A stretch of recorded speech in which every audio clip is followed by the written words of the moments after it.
Imagine India in the 1800s. The mighty British Empire controlled vast swathes of the subcontinent. The British East India Company, a powerful trading company, ruled with an iron fist. Indians, once masters of their own land, now found themselves subjects of a foreign power. Life under the British was, well, a mixed bag for Indians. On the one hand, the British brought new technologies like the railways and telegraph. They introduced new laws and systems of administration. However, this progress came at a steep price. The British saw themselves as superior to Indians. They implemented policies that benefited them at the expense of the local population. Indian industries, once renowned worldwide, were systematically destroyed to promote British goods. This period saw the rise of a new class of Indians, educated in British schools and fluent in English.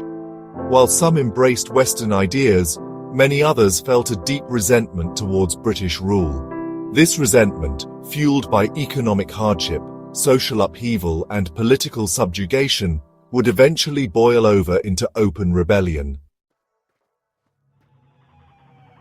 The British East India Company's policies sowed the seeds of discontent among Indians. One particularly contentious policy was the Doctrine of Lapse.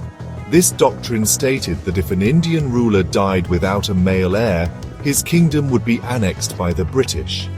Many Indian rulers saw this as a blatant power grab. They felt that the British were using any excuse to expand their territory and influence.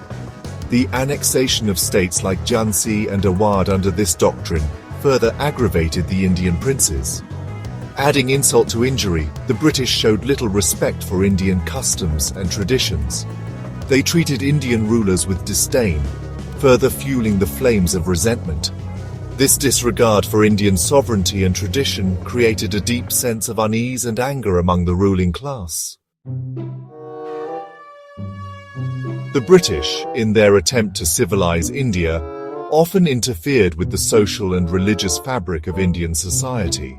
This interference was deeply resented by many Indians. One major point of contention was the abolition of sati, the practice of a widow immolating herself on her husband's funeral pyre. While sati was a cruel practice that deserved to be abolished, the way the British went about it was perceived by many as an attack on their religion and traditions. This sentiment was further aggravated by the activities of Christian missionaries who, encouraged by the British, sought to convert Indians to Christianity. Rumors began to spread like wildfire. People whispered that the British were trying to undermine their religions and convert them to Christianity by force. These fears, though often exaggerated, played a significant role in uniting people from different backgrounds against a common enemy. British policies had a devastating impact on the Indian economy. The British followed a policy of economic exploitation, draining India's wealth to fuel their own industrial revolution. Indian artisans and craftsmen, unable to compete with cheap, machine-made British goods, were driven out of business. Traditional Indian industries like textiles were systematically destroyed, leaving millions unemployed and impoverished. The British forced Indian farmers to grow cash crops like indigo and opium instead of food crops, leading to food shortages and famines. The land revenue policies of the British, particularly the zamindari system, placed a heavy burden on the peasantry. Farmers were forced to pay exorbitant taxes, often leading to indebtedness and landlessness. This economic exploitation created widespread poverty and resentment among the masses.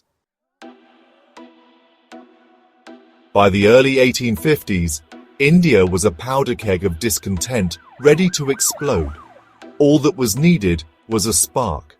That spark came in the form of the infamous greased cartridges. In 1857, the British introduced a new Enfield rifle to the army. The cartridges for these rifles were rumored to be greased with animal fat, specifically from cows and pigs. This was highly offensive to both Hindu and Muslim soldiers.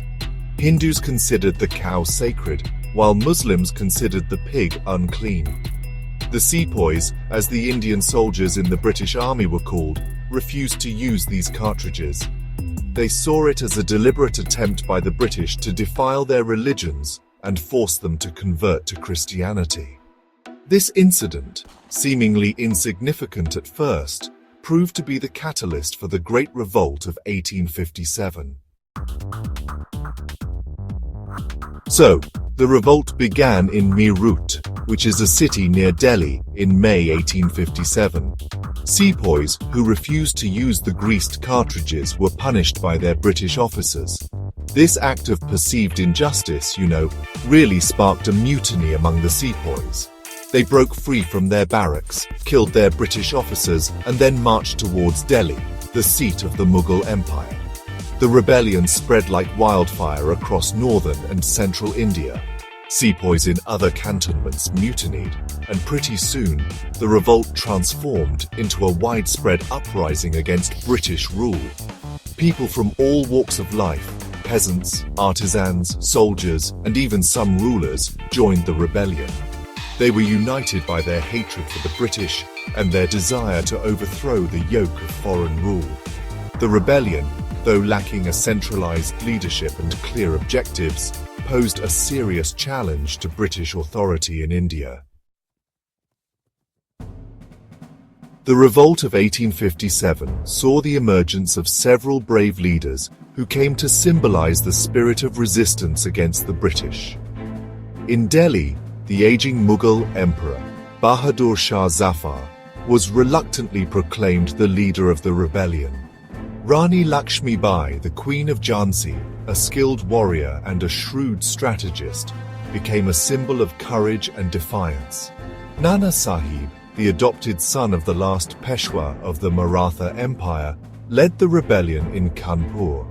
Tantia Tope, a close associate of Nana Sahib, distinguished himself as a brilliant military commander. These leaders, along with countless other unnamed heroes, fought valiantly against the British, inspiring their followers with their bravery and determination. Despite its initial successes and the valor of its leaders, the revolt of 1857 was ultimately unsuccessful. The British, with their superior military strength, were able to crush the rebellion within a year. There were several reasons for the failure of the revolt. Firstly, the rebellion was largely localized and lacked a unified command structure. While different parts of India rose up in revolt, there was little coordination between them. Secondly, the British were able to exploit the divisions within Indian society.